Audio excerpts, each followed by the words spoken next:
Welcome back, everyone. We hope you enjoyed your tea break and got a chance to meet new people.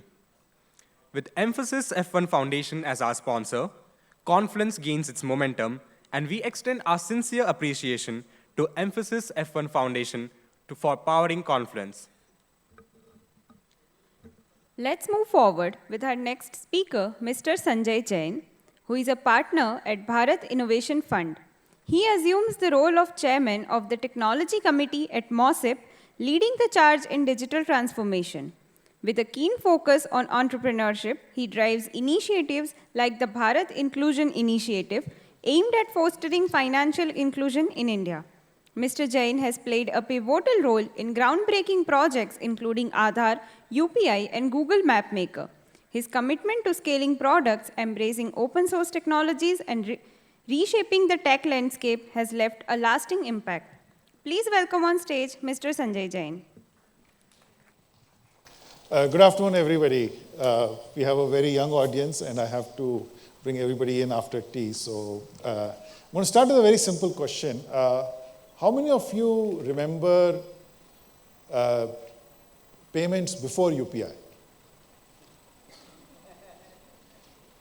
Some hands have gone up. We used to use cash, etc. But the thing about before UPI was there was a lot of cash that was in use, and digital payments were very much few and far between, and we transacted mostly in cash.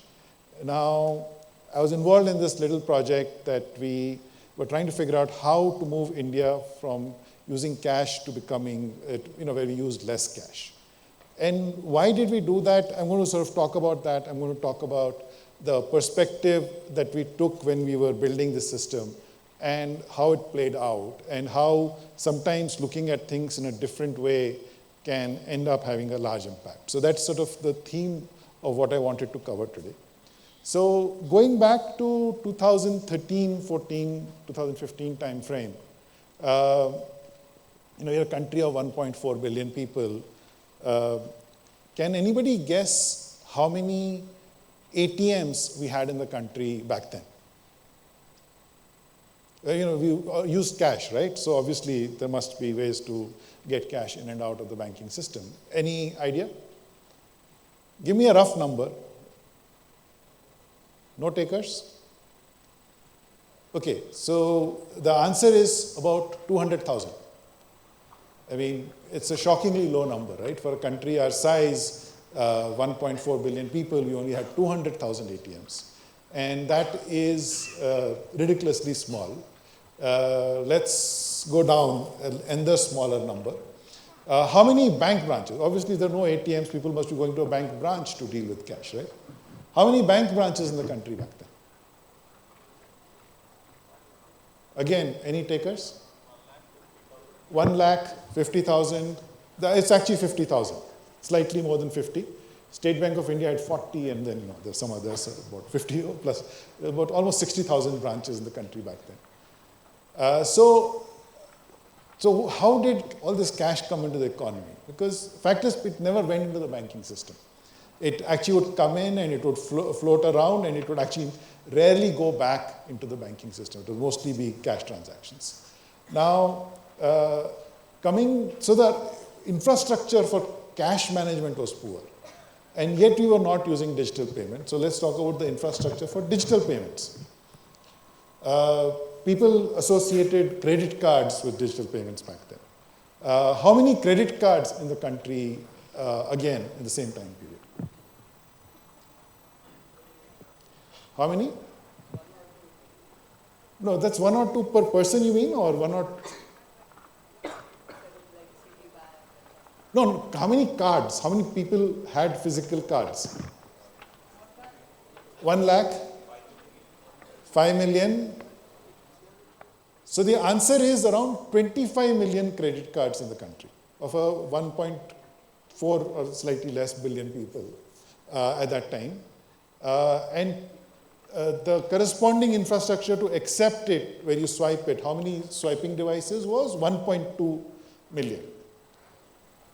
So that was a little more, but all of these things, if you consider, they're like cockroaches. If you see one, there's more.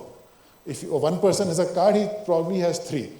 If there's a shop, a large shop or a hospital or a hotel which has one swiping machine, they probably have 6 or 7 of them. And so that is how it was. It was typically targeted towards where affluent people and foreigners would come, and where you wanted to make a sale, that's where you actually had the credit card infrastructure. So given this, the thought of how do you take us from this situation to where we use a lot more digital transactions. That was the key problem that was sort of running through our heads at that time. And we thought about why this was the case. But while we were thinking that, we also looked at what was happening in the rest of the world. What was happening in the rest of the world? Crypto was coming in a big way. For card acceptance, there were devices like Square, which were coming, so everybody could get a little device, you attach it to your phone, and you could accept card payments.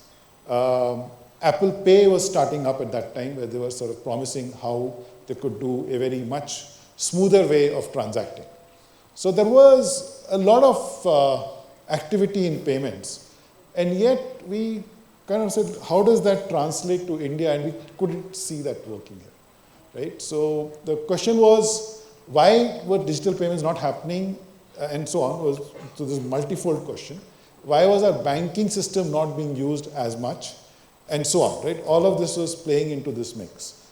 And so we sort of dug a little deeper, and we figured that part of the issue in India is related to costs. So when a device is used to accept payments, there's a fixed cost. There's a device worth 15,000 rupees that you have to get and put into your shop. There is you need a separate phone line for the device, because in those days that's how they connected back to the servers. Also an expense. Then you had to pay to accept it, which was about 2 to 3% of the transaction cost. And so all of this were reasons to say that, as a small shop owner, you would say, I don't want to accept digital payments because it's really so expensive. My business is not growing as much. On the other hand, if you were a larger business, you were able to say, I want this because people will come in and they'll expect to pay by credit card. They can't carry so much cash on them. So if I'm going to accept a lot of cash, this is acceptable cost. The other reason why it's acceptable in the West, where they use credit cards everywhere, is because it encourages people to spend. If you don't have to pull out cash, people find it's easier to spend with a card. You don't have to carry a lot of cash, and so that almost every shop will accept it, because they know that impulsive purchases happen more if you're spending digitally. So very different scenarios in the two. So we took this perspective and we said, how do we take out cost from the system? And so where are the costs? I already outlined one set of costs. There are other costs as well in the system. And the biggest cost that I took for granted, which everybody took for granted, was cost of credit. That when you're paying digitally, you're paying with credit. You're not paying with money from your bank account. Even though debit cards existed and were used as payments, that was not the predominant mode of paying. Even today, wherever cards are used, it's not debit cards, which are really credit cards doing that. The logic for this was, again, impulsive purchases. Even if you don't have money in your bank account, you can spend. We have taught people that you get paid for using your credit card with reward points and so on. And so there is this dynamic that was forcing towards it. But one of the biggest costs, when you say there's 2% cost for acceptance, because the customer gets an extra 30 to 45 days to pay, there's a cost of credit. So if your interest rates are 12% a year, there's a 1% interest cost to that money. And that is, of course, taken out of the 2 to 2.5% that the merchant is paying to accept the card. And then there is a risk that the customer might call his bank and withhold payment for whatever reason. So there is risk costs, there's fraud costs, and so on. So they all add up. So we said, let's see if we can take these costs out. There is on the user side, there's a cost to issuing a card, managing the life cycle, replacing it when required, and so on. So all of these are costs. So we said, how do we get all of these costs out? The first answer was, do account-to-account payments, no credit. So when UPI was launched, till as late as last year, there was no credit on the system. Because if it's free, you can't really pay for 1 month of credit extra, right? Nobody can. Second was that the payment would happen instantaneously, as in when the transaction happens, money goes out of your bank account and goes into the receiver's bank account within seconds before the transaction is complete. So there's no risk that the money will not come or that the user will say no, right? Those are two big factors in that. The third one was the use of mobile phones. No cards, no swiping devices. If we can do this all with people's phones on both sides, we are golden. So this is what that change in viewpoint, I think, allowed us to do, was to say that when you're building a system which is going to be used in India, we're not sure, we wanted it to be as big as it could be. We didn't have an estimate of size. We needed to make sure that these were three factors that went into the thinking of how to create the system. Very radically different than any payment system that was prevalent around the world at that time. And it was a bold move. So we worked with NPCI, which eventually launched the system and made it happen. And today, those set of decisions, I think, have played out well over the years. I think at some point the government stepped in and actually made it zero. Initially, there was a small fee associated with the transaction, which was not charged to customers, but for large transactions, it was charged to merchants. So you never saw it, but there was a fee to pay for all of this happening. But then at some point, the government stepped in and put that to zero, saying that this is going to lubricate our digital economy, so we really need to make sure it's free. So all of that, I think, has led us to a place where we did 12 billion transactions in December. Last month, we did that. We transacted, if I take the monthly number and multiply it by 12, $2.6 trillion would flow through the payment system. It's slightly more than half our GDP that we're aiming to get. We're not yet there. We're aiming at a 5 trillion GDP. We're 2.65 trillion USD running through this payment system. It compares in volume with the largest payment systems in the world. I believe we are bigger than any of them. I've compared with Visa and MasterCard volumes around the world. So in dollar terms, we are behind, but I think in number of transactions, we are probably ahead. And I don't have details from inside China, Alipay and VPay, so I can't compare with them. But I do think that we are the largest open loop system. So Alipay and VPay are closed loop. Everybody's in the same system in the world today. And so that's really what I think this power of saying that we looked at it in a different way that resulted in a very different design, which resulted in an adoption story, which was included many things, including demonetization and COVID and so on. There's just a whole bunch of things that happened. Also doing it in an open way, bringing many players into the same system. All of them played a role, but I think it started back from the fundamental thinking of saying, we're going to take a look at this system, we're going to take out costs, and we are going to build it in a way that works for India. And I think that's something which, going back to the theme of today's things, is where a small change in where you start your thinking from leads to a very different outcome at the end. And so I thought that's where I will take this talk today and open it up for questions.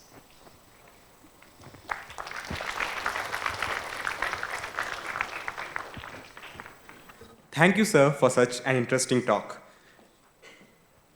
Now, Ms. Rama, the former CEO of ELSITA, who is the key person behind the development of eCity, will be felicitating Mr. Sanjay Jain with a memento. Can we get a quick question in, sir? Okay. The Q&A will be afterwards.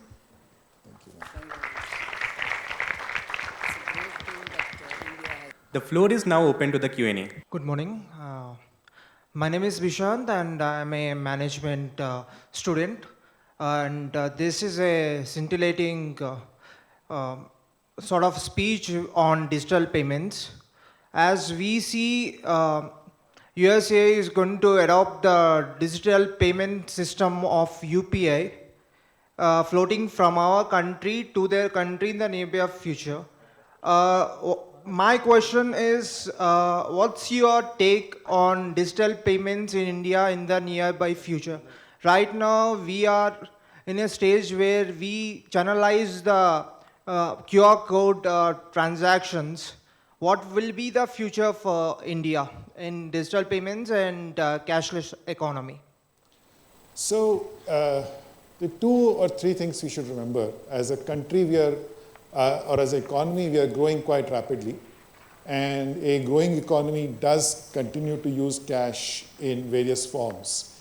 There's still questions around, a lot of the small businesses don't want to be in the tax net and so on. There's many reasons why, for some time we will continue to see still more cash in the system than before. So even though Demon was attempting to reduce the cash flow in the ecosystem, we are actually back to those levels and more. And I think we will continue to grow in that because a growing economy needs that to, more frictionless payments to happen. And taxation is a friction. That's something we can't remove, but it's a friction. So recognizing that, we will expect to see that happen. So we will expect to see more and more digital payments happen. We have seen a push from the ecosystem to say that they want to earn money through this payment system that's happening. And as a result of which, there's a incentive to push in credit into the ecosystem because finally, you have to put some cost to get a price. And so credit is that vehicle that is being used, and a lot of the ecosystem has asked for it. And we're now seeing credit cards being allowed on UPI with a charge to the merchants for credit card use. And so we are seeing that happen. QR code has, I think, worked very well for us. It's made it much more frictionless. I expect to see there will be more innovation on that. We are seeing newer forms like, I can set up repeat payments and so on. All of those transactions will come in.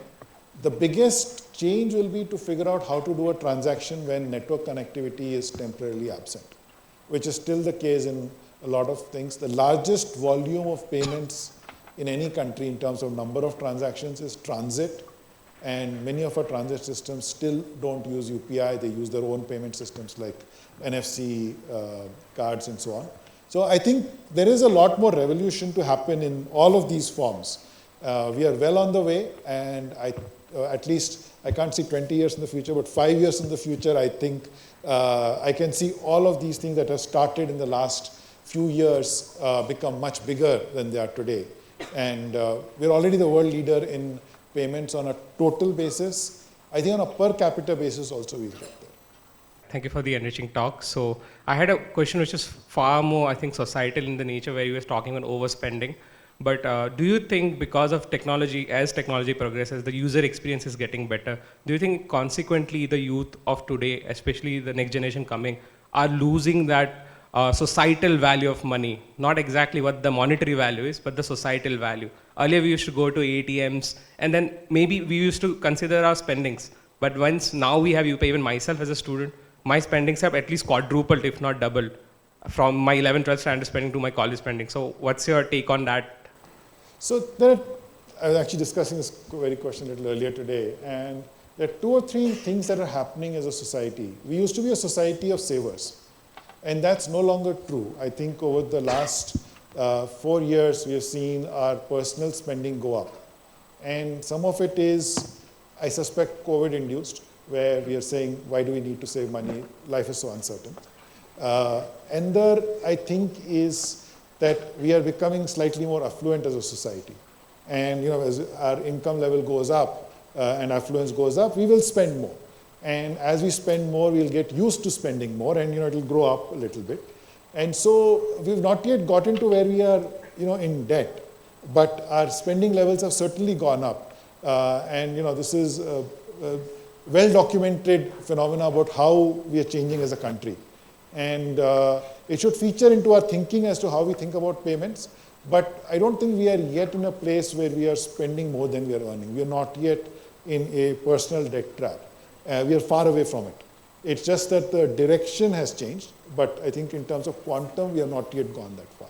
So I do see that happening. I don't Your GDP grows when you spend more. When people spend more, you multiply personal spending by the entire country, you get your GDP, right? So if your GDP is growing, you are going to spend more. And it's not a bad thing. I have a question on security. Yes, ma'am. Because, of late I'm having, people around me have complained also. Lot of frauds are happening, particularly financial transaction. Other things, if they happen also, we will not know. But it is running into crores. In fact, recently one guy cheated some of our staff people to the tune of about 1.5 crores. Wow. I mean, and newspaper reports say that over a period of some years, 10,000 crores is the cyber, fraud. So, how are we mitigating this? What is your take on this? So, ma'am, this fraud is an important consideration when you go towards digitization, and as it happens over time, we are getting better and better at detecting fraud. But the single biggest, when we see RBI statistics on fraud, the bulk of them are actually still in the credit fraud, where the banks are losing money because they're giving loans to people who don't exist or something is wrong with that loan. And so a lot of the fraud numbers that we see mix up all of these. And so when you look at the 10,000 crore number, actually the bulk of it is actually on the credit side. In terms of payment fraud, the number of instances are growing every year, no doubt. A lot of it is where the mode of fraud is the digital payment, though the payment itself is not fraudulent, in the sense that you're selling a car on one of the auction sites and somebody calls you and says, I've sent you an OTP, put that in to complete the transaction. For receiving money, you should never put an OTP. But people do, and as a result of it, money goes from their bank account. So it is still social engineering, but it's made easier because the transaction is digital and at a distance, right? I mean, if you're doing face-to-face, you would never say, here, take money to give me money, right? But that because it's happening over a phone, a lot of times they will create a situation where the person gets anxiety. Say, look, I'm at a railway station, there's so much noise, and there's noise around, and in that, you also transfer that anxiety, and then you end up doing the wrong thing. So so fraudsters are getting smarter, and we have to get smarter as people. So I think RBI has been pushing on this in terms of customer education, and that's the best way to reduce this. But the good news, or I have not yet seen evidence of it being good news, is that money is going from one bank account to another. So it should be traceable. Right? That is the fundamental premise of safety in digital transactions. So what is happening is that there are a lot of mule bank accounts where an account is opened with somebody else and then the money gets moved out quickly. And so I think there is a lot more effort to stop that happening. And that will then eventually, hopefully, reduce this. So, multiple dimensions to this problem and multiple ways to attack it. And as this becomes a bigger and bigger part of our economy, we will see better results. It's been an amazing story. So one question was, are there any estimates of how much the economy, it has contributed to the economy and tax revenues? We already know for one of our young friends, it's led to 4 times the spending, right? So it clearly contributing to the economy. Are there overall estimates? So there is a tax collection estimate that our GST numbers have gone up faster than the growth in the economy. So clearly there is some changes that are happening where our tax revenues are going up faster than they would have if you're an all-cash economy. Our economy itself is growing. There is some estimate that all the digitization we have gone through, not just one payment system, but everything, together has added around 2% to your GDP number growth every year. So there is that estimate also, but I don't have enough, I don't know what's the data behind the 2%. But I've heard that number. And also, what are your goals in terms of international expansion? Because I know UPI is now being taken to other countries, and again, MOSIP and so on. These are wonderful initiatives. What are your goals? So NPCI set up something called NPCI International to take UPI global. And the first thing that they've been doing is, so I think they're going a little more incremental than I would like. I would like to go in a bigger way. But what they're doing is they're saying that you've got users in India who use UPI. Can we enable them to spend that globally? So can a merchant in Dubai accept a UPI payment for an Indian user who's traveling there? So Yeah, no, that I know. I'm talking more about other countries correct. adopting. No, so that's the first step. Right. So for something to go global, that's the first step, and we have 19 countries that are doing that. We have a much closer integration with Singapore's Pay Now system. So you can use UPI in Singapore, and they can use Pay Now in India, and it's supposed to work seamlessly. But that's again, I think, work in progress. So this much is happening. As of 2 days ago, there was a news item where NPCI is tied up with Google to take Google Pay based on UPI global. Now, I'm not sure whether it is more of the first, which is payment acceptance elsewhere, or whether it is a second where country systems will move over. I would like to see the second happen.